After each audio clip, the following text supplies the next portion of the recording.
欢迎收看《世界战情室》，陪你掌握天下事。我是梅翔，首先带您掌握，这是川普公布最新的内阁的名单，他提名福斯新闻的主持人彼得·海格塞斯担任国防部长。那么现年44岁的海格塞斯呢，他是陆军国民兵的退伍军人，他曾经在阿富汗还有伊拉克服役过。川普在他的声明当中提到呢，他认为彼得一生呢都是一名的战士，他为军队和国家服务，他是真正美国优先的信仰者。他相信在彼得的领导之下呢，美国军队将会再一次的伟大。好，我们看到这位新任的国防部长，他能够协助川普完成这个任务嘛？也就是在24个小时之内要终结这场俄乌战争。不过现实的现况是我们看到，就在川普他确定当选之后，俄乌双方持续的交战，双方接连2天都派出了无人机空袭对方。乌克兰的无人机甚至直接飞到了俄罗斯的首都莫斯科展开了攻击。而尽管川普在当选之后呢，他和普丁通话的时候已经建议了普丁不要再让俄乌战争升级，但是我们看到双方所派出的无人机的数量都创下了开战以来的新高。而至于即将下台的美国总统拜登呢，他除了呼吁川普应该要让乌克兰自己决定何时坐上谈判桌以及如何坐上谈判桌，不过这些话呢，川普他未必听得进去，而拜登也因此必须要赶在他卸任之前，赶快的把60亿美元的援助送交给乌克兰。俄罗斯在空中拦截乌克兰无人机，住宅区警报声大响，汽车着火，沿途都有火光。乌克兰10号展开无人机攻势，空袭俄罗斯境内6个地区，莫斯科周遭3座机场还一度关闭。而在前一天，乌克兰也同样遭受俄罗斯以无人机袭击。东北城市哈尔基夫燃起熊熊火光，消防队员紧急将孩童救出。港口城市敖德萨被轰炸，民宅起火燃烧，损失难以估计。Приватна будівля, люди залишились майже на вулиці. 俄罗斯方面一晚就派出145架无人机。乌克兰总统泽伦斯基表示，这是乌俄开战以来单日最多无人机攻击乌克兰的记录。乌俄空战交锋该如何找到停战解方？美国国家安全顾问苏利文受访表示，上任以来积极支援乌克兰的美国总统拜登将在13号与胜选的川普会面。拜登将当面督促新政府不要放弃乌克兰。And it should be up to Ukraine to decide for its own sovereignty and its own territorial integrity when and how it goes to the negotiating table. It should be up to the United States and a coalition of nations that we have built to continue to supply Ukraine with the means to defend itself against brutal Russian aggression. 川拜两人对调停乌俄不同调。先前《华尔街日报》引述消息人士表示，川普与俄罗斯总统普丁通话时建议不要让在乌克兰的战事升级，还提醒普丁，华府在欧洲的军事部署规模相当可观。也曾简略提到土地问题，但详情还没揭晓。苏利文说，拜登的首要任务将是致力确保和平权力移交。不过，担心川普上任后大局突变，拜登将尽速先把60亿美元援助送给乌克兰。东森新闻综合报道。好，目前看来，显然拜登非常担心的所谓川普终结俄乌战争的方法，竟然就是要放弃乌克兰嘛？我们来看看这位曾经协助川普竞选的前幕僚，他在接受访问的时候透露了，川普政府呢将会要求乌克兰提出符合现实的和平的愿景，包括是目前放弃已经遭到了俄罗斯占领的20%的国土，同时也承诺呢，乌克兰在20年之内不会加入北约组织，要保持中立。不过，川普的交接团队已经澄清了，这位前幕僚的发言并没有办法逮捕川普。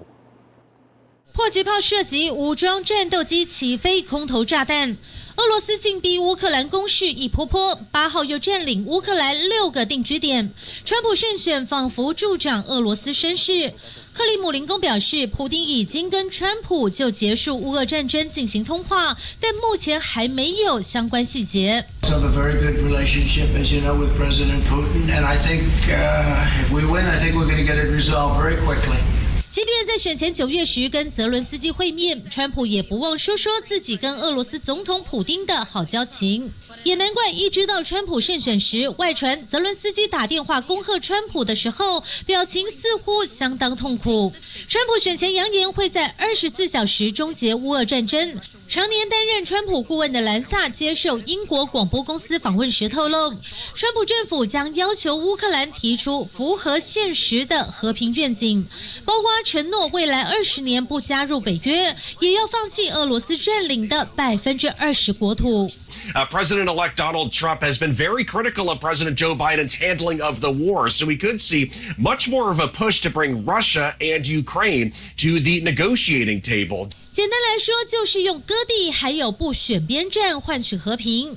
俄罗斯入侵乌克兰将要满1000天，川普版的终战计划曝光，欧盟代表走访乌克兰，展现欧洲会力撑乌克兰。Every day that we lose discussing about how much support are we going to provide, this is measured on Ukrainians losing lives.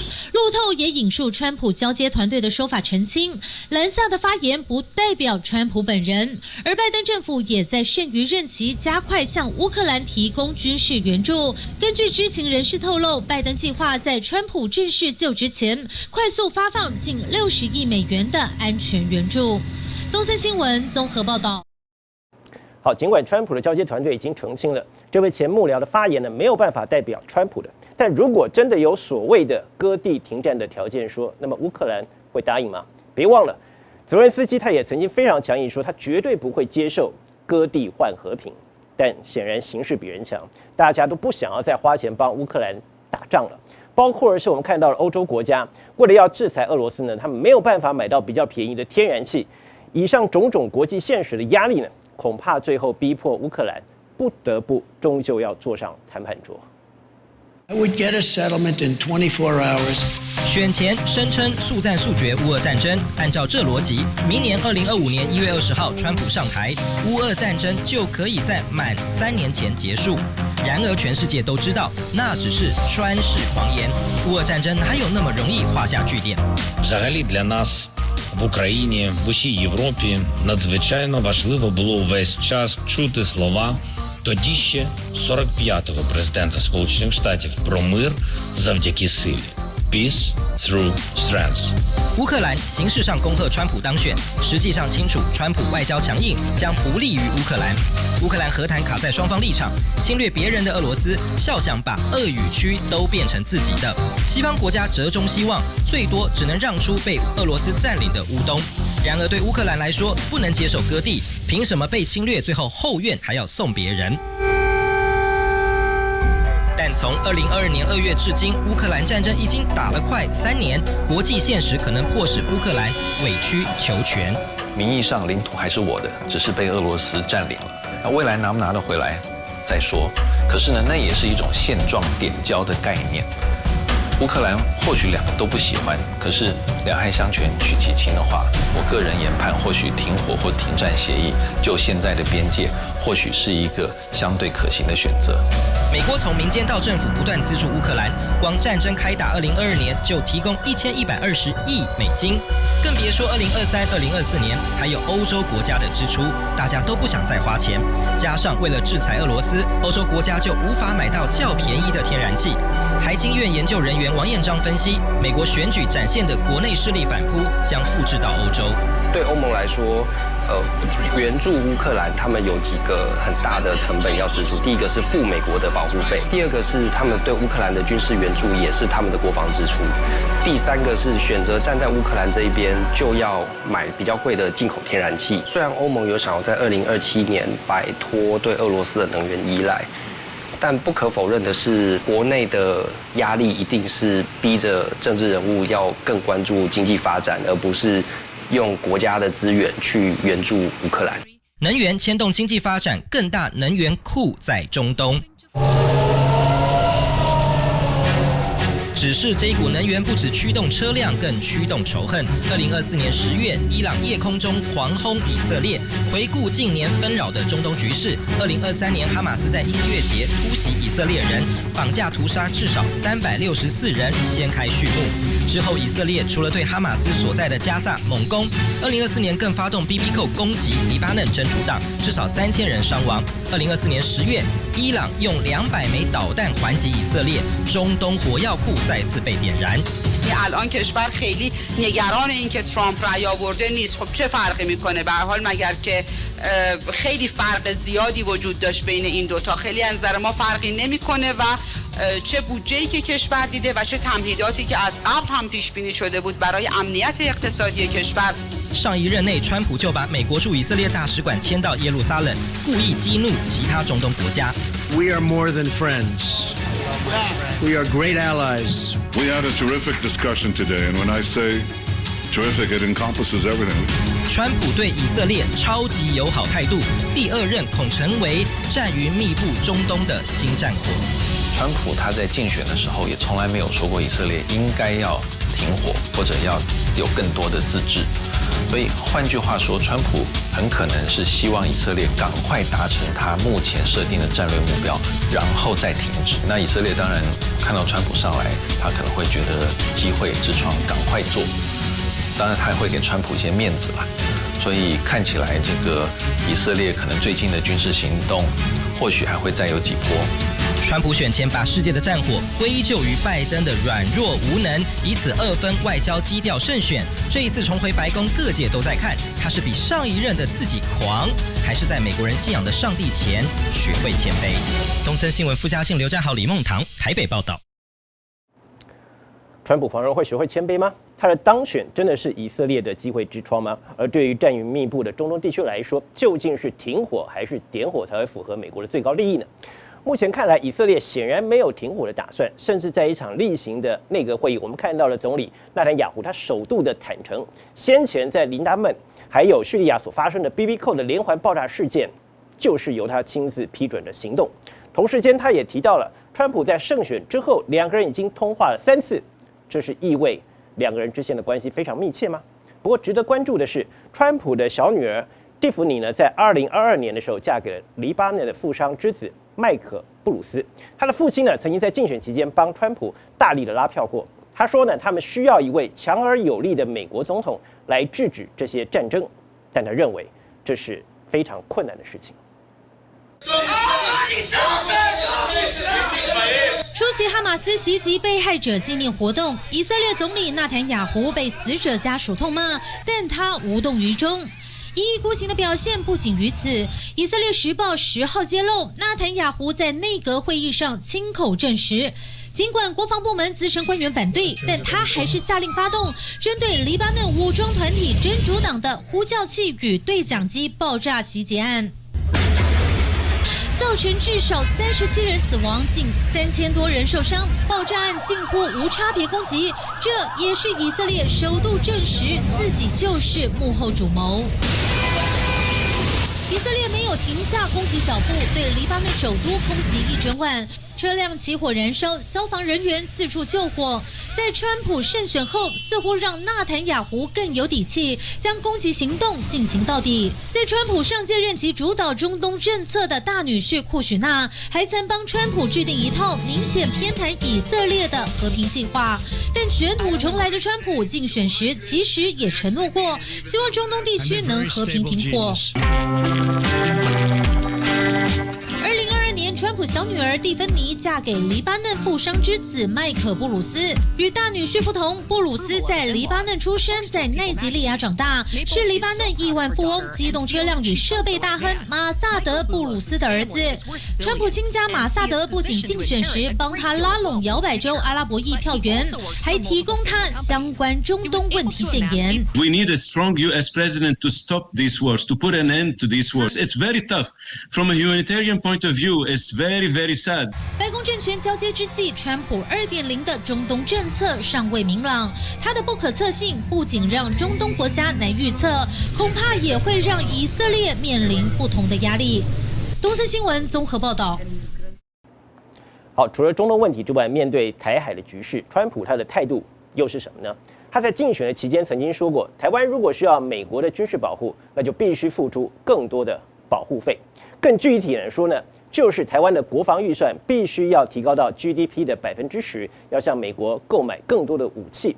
继续这个报道呢，我们来听听专家的解析。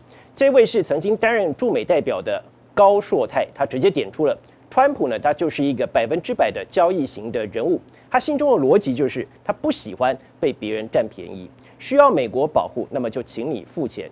这个标准对待任何需要他保护的国家，这个态度都是一致的。但问题是，如果台湾愿意付出更多的保护费，美国就真的会卖给台湾更高端的武器吗？白宫新主人出炉，总统赖清德也代表台湾人民向美国总统当选人川普表达了祝贺。在贺词中，赖清德说他有信心能共创台美关系新局。不过，值得注意的是，在 X 平台上，赖清德却说台美关系伙伴是建立在利益与价值之上，而这个利益与价值呢，在川普上任之后，被认为充满了不确定性。This is a magnificent victory for the American people that will allow us to make America great again.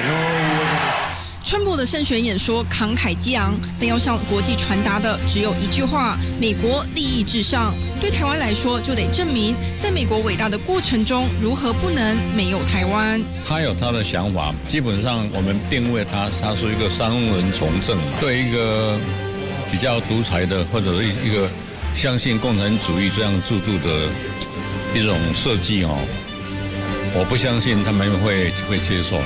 向来针对川普都是要 see what he does, not what he says， 就是透过行动来检视川普的一个台美政策。我想挫折的部分，当然就是我们会希望说，川普本人以及更多他的周边人更加了解台湾的一个战略价值所在，这应该不用到紧张。2017年，在前总统蔡英文任内，曾与川普政府交手过的外交团队坦言，相较民主党人选，川普比较难以捉摸。但不变的是商人性格，也反映在竞选期间川普的台海言论。The mob makes you pay money, right? 保护费说让以美论在台发酵，但川普同时也说，若中国进入台湾，将对中国课税150%到200%，而台湾的国防支出应该提高到 GDP 的10%，开口闭口都是钱。白话文就是台湾付出的还不够多。要保费来保护台湾的安全，我们付的不够。我觉得这很好啊。你要保险要有保险的话，就表示说他要保护你啊。只是价钱的问题啊。其实我们也要看到，川普并不是单一针对台湾，包括韩国、包括日本、包括北约，他都曾经要求说这些国家必须付出更多的资源，高科技产业链受到一些影响的话，这个波及到的不只是区域的经济，更波及到的是美国本身的一些产业发展。留下的问题是保护费该付出多少？毕竟川普首次执政4年任期，对台军售总额6700亿，比拜登政府2400多亿高出3倍。这回又要台湾调高军费，庞大压力该如何接招？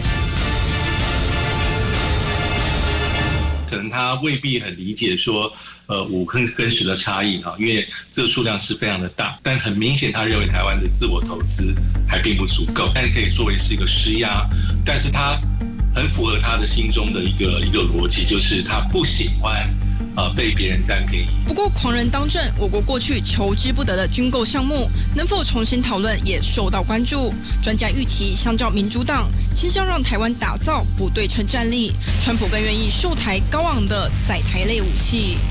川普2.0版的政府里面要得到这个新的装备是比较有机会的，包括说大家想很久的 F-35战机，可以买到就是 E-2D， 可以有效应对就是无人机或者是逆中战机这类小目标。但学者普遍认为，川普上任后对台战略将趋于清晰，还是模糊，仍难以预判，要等任命官员才有观察依据，不至于会把台湾给放弃掉。国安团队的人选其实对台湾都还算友善跟理解的，但他也有可能把台湾视为一个议题，对中国大陆有一个施压。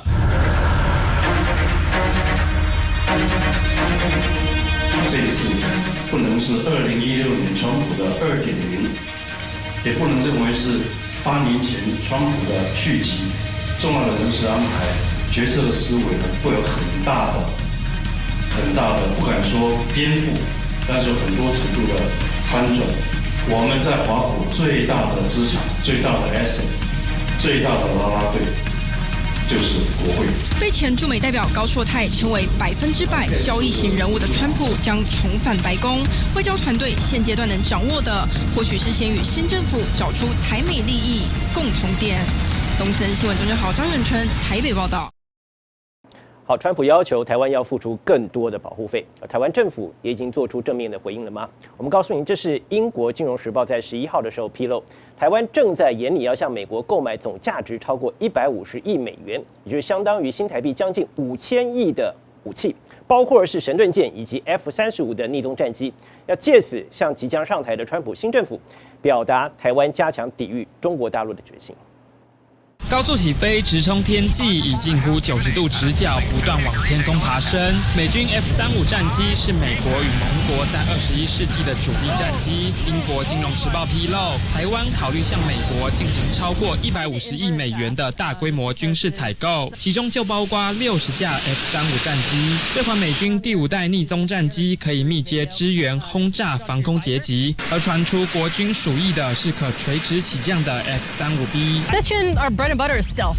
So stealth technology means we can get in closer to the enemy. We can shoot our missiles, drop our bombs before we're targeted. 不止 F-35战机，金融时报披露的采购名单中还有 E-2D 先进鹰眼预警机，这是美国海军目前唯一使用的舰载空中预警机。美军现役的机型可完成空中加油任务，而国军现役的 E-2K 在美军中已经退役，因此积极洽购4架 E-2D。The E-2 is a high-wing aircraft with 2 Allison T-56 turboprop engines.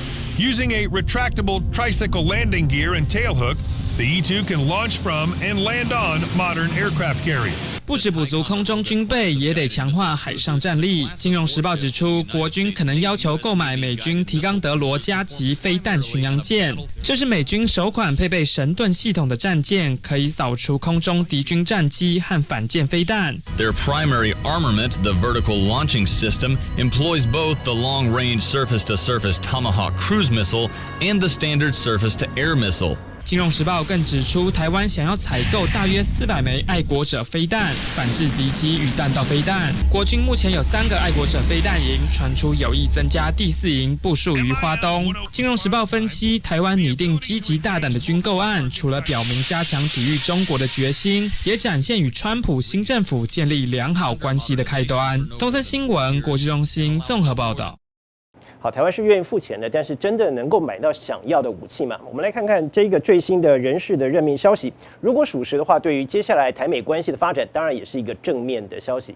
根据《纽约时报》在11号的时候引述知情的人士报道，川普他可能会指派佛州的参议员卢比欧来出任国务卿。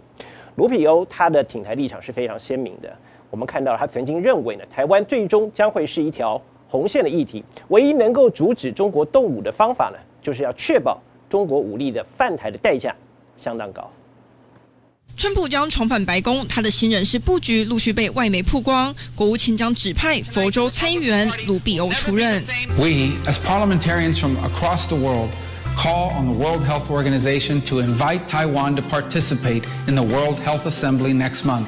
卢比欧被视为美国最挺台的参议员之一，经常在国际上为台湾发声。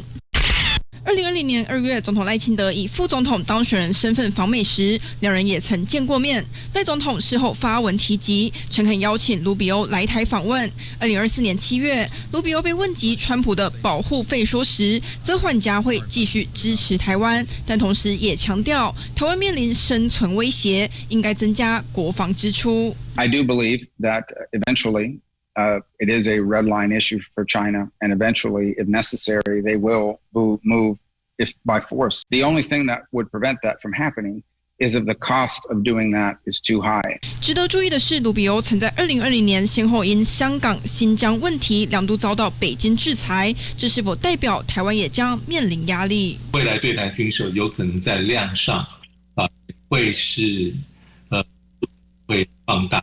不排除会出现一些比较大型的载台。另外2位川普新人士史蒂芬尼克将出任联合国大使，国家安全顾问则是瓦尔兹，抗中立场同样鲜明，就怕未来美中关系有如火车对撞。但是他的幕僚们，他的一些重要的团队们，包括卢比欧，基本上对台湾是友好，基本上大家可以排除说，所谓的抛弃台湾这样的论调。交手的时候，他可能还是会把台湾视为是一个议题。来对中国大陆施以他的压力。川普任命内阁人士一如预期，标准就是忠心耿耿，各界从中推敲会如何影响美中台关系。东森新闻中心郝正春台报道。好，川普在竞选的时候开口闭口都是钱，他们说美国人要保护台湾的话，台湾是要付出保护费的。乍听之下呢，似乎对于台湾是不太友善的言论。不过有人说呢，这不过就是选举语言了。现在看起来似乎不无道理，因为我们看到了川普现在接连所提名的内阁还有幕僚都是挺台抗中的大将，这似乎也凸显出了川普他在竞选时和真正上台执政之后的不同操作。And yet she has told his military to be ready by 27, and arguably some analysts think he will accelerate before Taiwan has these capabilities. And from a deterrent standpoint, that's too late. 在国会听证会关心对台军售进度、对台关系友好的美国佛州众议员瓦尔兹被川普提名为新任国家安全顾问。曾经是特种部队绿扁帽成员的瓦尔兹，军中服役25年，以上校军阶退伍，是第1名进军国会的绿扁帽成员，也是国会中对中国立场最为强硬的议员之一。2022年，他曾经访台，并和蔡英文总统合影。瓦尔兹和内定国务卿卢比欧一样，都是美国国会长期支持台湾的议员。瓦尔兹曾提出台湾防卫法案，要求美国有能力阻止中国入侵台湾，而卢比欧则是中国为美国利益的一大威胁，并预言川普第2个任期将支持台湾防卫对抗中国。而2人未来进步川普政府渴望成为支持台湾的重要力量。东森新闻综合报道。好，感谢您收看这一集的世界战情室，也欢迎您在我们的留言区分享您的看法。同时感谢您的收看，我是梅翔，我们再会了。